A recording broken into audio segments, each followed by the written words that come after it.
Di New York City, tepat pada tanggal 22 April 1904, lahir seorang yang bernama Julius Robert Oppenheimer. Oppenheimer lahir dari pasangan Yahudi Jerman, gelombang pertama yang melakukan migrasi ke Amerika Serikat sejak pembantaian Yahudi oleh pemerintahan Hitler. Oppenheimer berasal dari orang tua yang kaya dari bisnis tekstil. Ibunya adalah seorang pelukis. Di rumahnya, Oppenheimer memiliki 3 pelayan sekaligus. Terlepas dari kemewahan keluarganya, Oppenheimer adalah anak yang murah hati dan cerdas. Jenny Dedishem, seseorang teman kecil dari Oppenheimer, menceritakan bahwa Oppenheimer adalah anak yang pemalu. Pipinya merah jambu, tapi dia adalah anak yang cerdas. Singkat cerita, di usia 18 tahun, Oppenheimer melanjutkan sekolahnya di Harvard, jurusan kimia. Di kampus ini ia dipertemukan dengan teori termodinamika yang membuatnya tertarik lebih dalam di teori fisika. Pada tahun 1924, Oppenheimer diterima di Universitas Cambridge.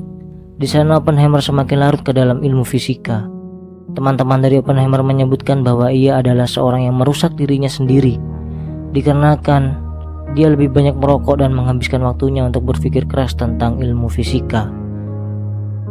Kemudian Oppenheimer pindah ke Universitas Göttingen, yang merupakan universitas dengan pusat teori fisika termasyhur di dunia dan meraih gelar PhD. Dan pada tahun 1927, Oppenheimer kembali ke Universitas Harvard untuk menjadi anggota riset nasional tentang fisika. Dan pada awal 1928, ia melanjutkan studinya di Institut Teknologi California. Di tahun 1930-an, ia menorehkan sejarah tentang gagasan lubang hitam.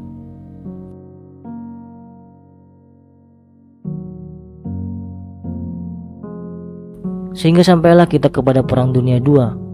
Meletusnya Perang Dunia II membuat Oppenheimer berapi-api dalam keterlibatannya di pengembangan bom atom.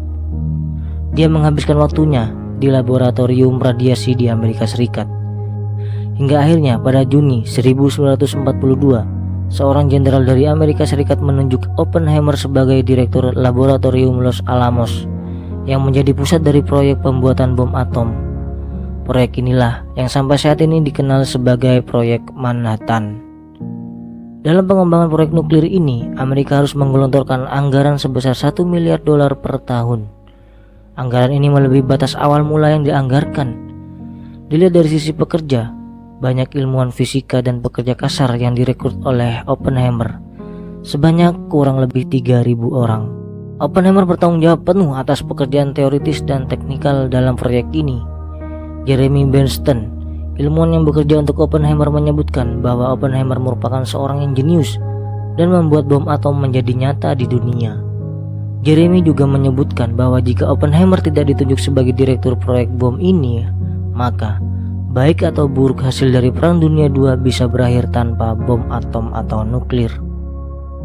3 tahun sejak menjabat sebagai direktur laboratorium Los Alamos, sampailah kita ke pengujian pertama atas jadinya bom atom yang telah diselesaikan oleh Oppenheimer dan tim. Tepat tanggal 16 Juli 1945 pukul 5:29 pagi hari, senjata pembunuh massal benar-benar diledakkan. Ketika bom diledakkan, terlihat cahaya putih terang melebihi cahaya di siang hari. Kemudian disusul datangnya gelombang panas menyambar tubuh yang melebihi panasnya matahari. Terlihat bola api merobek langit dunia dan kemudian dikelilingi awan jamur raksasa yang membentang terlihat di langit Amerika pada waktu itu. Ledakan itu menyisakan kawah dengan kedalaman 4,7 kaki dan lebar 330 meter. Saat itu, sang pencipta bom, Oppenheimer, menyaksikan langsung uji coba dari bom atom tersebut. Sambil terkejut, dia mengucapkan, "Jika pancaran 1000 matahari meledak sekaligus ke langit, itu akan menjadi seperti kemegahan yang perkasa." Ya, itulah Oppenheimer. Begitu bangganya dengan bom atom hasil ciptaannya. Peristiwa ini tanda dimulainya era baru yang disebut era nuklir, yang dimana bom atom tersebut telah diartikan sebagai pembunuh massal warga sipil di Jepang.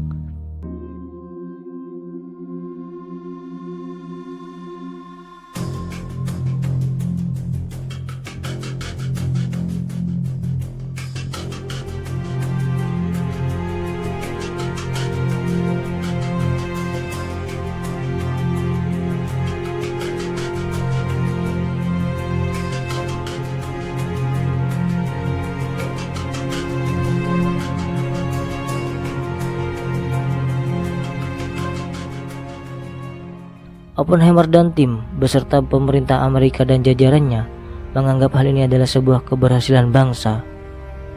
Bagaimana tidak?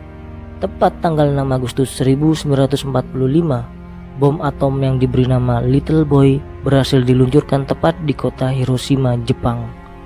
Dan 3 hari selanjutnya, tanggal 9 Agustus 1945, bom atom yang diberi nama Fat Man berhasil diluncurkan di kota Nagasaki, Jepang. Ledakan di 2 kota tersebut tidaklah main-main.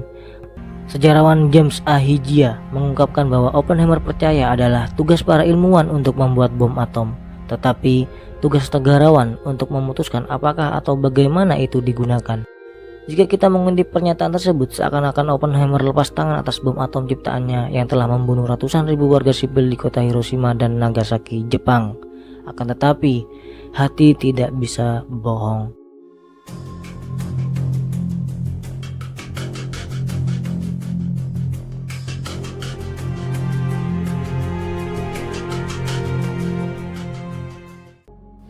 Become death, the destroyer of worlds. Setelah 20 tahun setelah bom atom meledak di 2 kota di Jepang tersebut, Oppenheimer mengungkapkan penyesalannya atas penciptaan bom atom yang membunuh ratusan warga sipil Jepang pada Perang Dunia II. Sejak Agustus 1945 sampai akhir hayatnya, Oppenheimer yang wafat pada tahun 1967 di Princeton justru terus dihantui rasa bersalah atas karyanya yang berupa 2 bom atom Little Boy dan Fat Man yang menewaskan warga sipil Hiroshima dan Nagasaki.